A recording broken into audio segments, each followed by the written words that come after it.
Right, Ranjana. Well, we'll be coming back to you and we'll be getting more details about this battered, terrified little girl. How was she rescued? But also joins us is Asha Thakur, who's a known social activist. Usha Thakur, who's a known social activist, who will be also be joining us shortly. But the battered and the terrified little girl has been finally rescued from the clutches of her tormentor, the eunuch. She has been placed in the safe custody of a Delhi-based NGO, which is trying to trace her parents. Residents living close to LNJP hospital in Delhi were shocked to see this little girl in possession of a eunuch. It seems the girl was handed over to the eunuch by a stranger a week ago. For a few days, the girl's handler was seen living in the nearby park. Soon he vanished. The locals were aghast to see the eunuch maltreating the child. Poor girl was beaten up and given very little to eat. She would have starved but for the kind-hearted neighbors who offered her food. When Focus reporter visited the area, the residents said that the eunuch often claimed the child belonged to his close relative.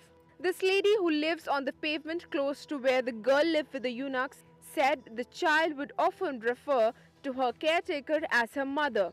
On being asked about her parents, she would barely say they are at work.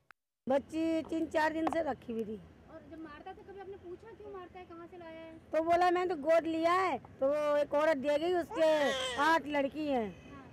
तो मैंने बोला तू काहे जब तू मारता है तो उसको वापिस दिया, जब तेरे बस की नहीं है पालनी। तो बोलती नहीं मैं पालूंगी पोसूंगी, मेरे साथ जीवन बनेगा। The eunuch will get into fights with the locals whenever they asked him not to maltreat the child. After some time, people also gave up. Nobody as yet knows the identity of the child and as to who brought her here. According to eyewitnesses, a man brought the girl and handed over her to the eunuch. But where's the man is a mystery, and where's the eunuch is another mystery about which police have no clues. With camera person Ashok, this is Ranjana Pandyar for Focus TV, Delhi. जिस जगह पर इस किन्नर ने बच्ची को इतने दिनों तक अपने पास रखा और उसको पीटता रहा, उस जगह का जायजा लिया फोकस संवाददाता रंजना पंड्यार ने। LNJP अस्पताल के पास यही है वो जगह जहां पर वो किन्नर उस बच्ची को लेकर कई दिनों तक रहा। वो किन्नर बच्ची को लगातार पीटता था, मारता था, जबकि आसपास रहने वाले लोग उसे कई बार रोकते भी थे, जिसके बाद कि पुलिस को इस बात की सूचना दी गई और पुलिस ने आकर बाकायदा उस किन्नर को पकड़ा भी और बच्ची को और किन्नर को ले जाकर अस्पताल में उसका मेडिकल भी करवाया। लेकिन उसके बाद से वो किन्नर फरार है और पुलिस को फिलहाल उसके बारे में कोई भी जानकारी नहीं। कैमरा पर्सन अशोक के साथ रंजना पंड्यार, फोकस टीवी, दिल्ली। और एक सवाल हम आपसे भी पूछ रहे हैं, आखिर कौन है इस बच्ची का दोषी? किन्नर, पुलिस वाला या फिर मेडिकल रिपोर्ट तैयार करने वाला डॉक्टर? आप अपनी राय हमें दे सकते हैं। हमारी फोन लाइन आपके लिए खुली है। हमारा नंबर है 012024400044।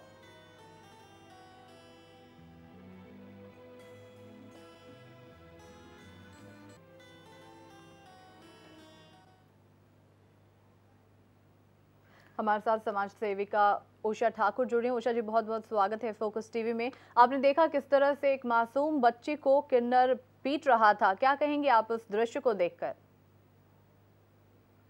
देखिए, हमारे देश में आबादी बहुत बढ़ गई है, सरकार का कोई नियंत्रण नहीं है किसी भी बच्चे पे, क्राइम पे या किसी चीज़ पे। एक सरकार जो होती है या देश का जो प्रभुत्व होता है, जो संभालता है, उससे कुछ नियम ऐसे बनाने चाहिए जिसमें सबको शिक्षा मिले, सबको सुरक्षा मिले, जो कि हमारे देश में आज नहीं है। और जो आम जनता भी है वो भी सोई हुई है, उसे जागरूकता नहीं है। और किन्नर ने पीटा, ये तो आम बात है। छोटी छोटी लड़कियां कागज़ बिनती हैं सुबह सुबह, फटे कपड़े पहने होते हैं, उनके साथ रोज क्राइम होता है। कई लोगों को भगा के ले आया जाता है देश के कोने कोने से, और उसके बाद पीट पीट के उन्हें पागल कर दिया जाता है। पुलिस वाले भी उन्हें रखने को तैयार नहीं होते हैं। तो सेव द गर्ल चाइल्ड क्या हो रहा है, उसकी जड़ों से लेके सब कुछ ठीक किया जाए ना, कि लड़की की सुरक्षा की व्यवस्था भी करें। That's a very important बताइए। Yeah, yes, Usha ji, that's a very important point that you have raised about who is responsible. Actually, the apathetic attitude of the police is to be also be questioned, because so far there has been no report that has been filed by the police as well. देखिए, police तो report कोई दर्ज ही नहीं करते जब तक दबाव नहीं पड़े, बहुत लोग ना कहें, और फिर रिपोर्ट दर्ज भी करती है तो ऐसे लोग, कानून ऐसा हो गया कि जमानत पर दूसरे ही दिन ही मुजरिम छूट के खुले घूमने लगता है।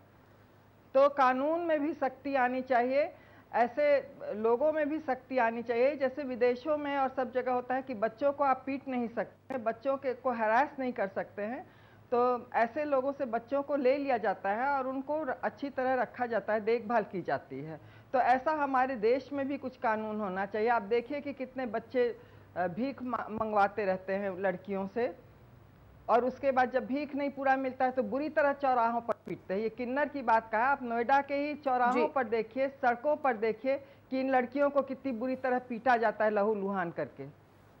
कई को तो हम लोगों ने रेस्क्यू किया है और उनको धमकाया है। तो ये पूरे देश को जागना होगा, जागरूकता लानी होगी।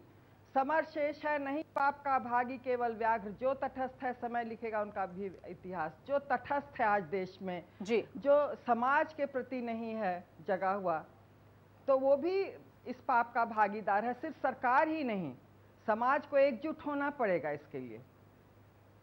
जी बिल्कुल। और उषा जी, आपने ठीक कहा कि पूरे समाज को जागरूक होना होगा, लेकिन ऐसा क्यों है कि पुलिस पर हमेशा दबाव बनाना पड़ता है मामला दर्ज कराने तक के लिए? देखिए, अभी भी 2 दिन पहले एक लड़की को पीट के बेहोश कर दिया गया। पुलिस पर जब बहुत दबाव डाला गया तब अरेस्टिंग हुई है। 58 सेक्टर की बात मैं बता रही हूँ जी। तो पुलिस का तो रवैया बिल्कुल उदासीन है जनता के प्रति या महिलाओं के प्रति खास तौर से, और लड़कियों के प्रति। पागल लड़की को अगर आप डाल दीजिए महिला थाना में तो उसको भगा दिया जाएगा, इसको खिलाएंगे कौन? और उसको कोई भी चीड़ फाड़ देगा लड़की को। तो हर एक कदम कदम पर यहाँ लड़ाई है जो बढ़ती जा रही है लड़की, महिला और कन्या की व्यवस्था को लेके। Right. Let's bring in here Dr. Sushma Yadav.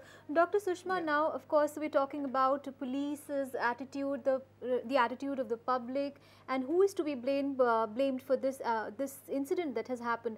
But as far as child's rights are concerned, because this is a 4-year-old girl, probably she doesn't even know about what her rights are. But as the government, what can anybody can do for the entire incident? Yes. Your question is okay, very right. For these type of children, in Delhi and everywhere, there are child welfare committees. Okay. Delhi is divided in 9 districts.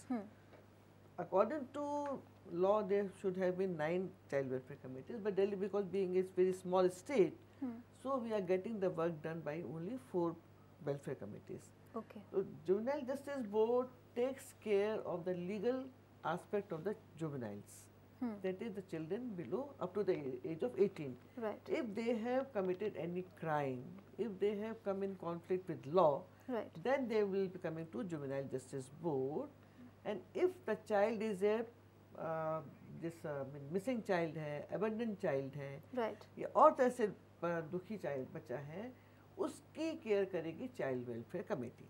Okay. Delhi में Lajpat Nagar, Kingsway camp, Mayur Vihar और ये निर्मल छाया और अलीपुर, निर्मल छाया is only for girls, और Alipur home जो ये 4 welfare committees के लिए बच्चे लड़के इसमें जाते हैं।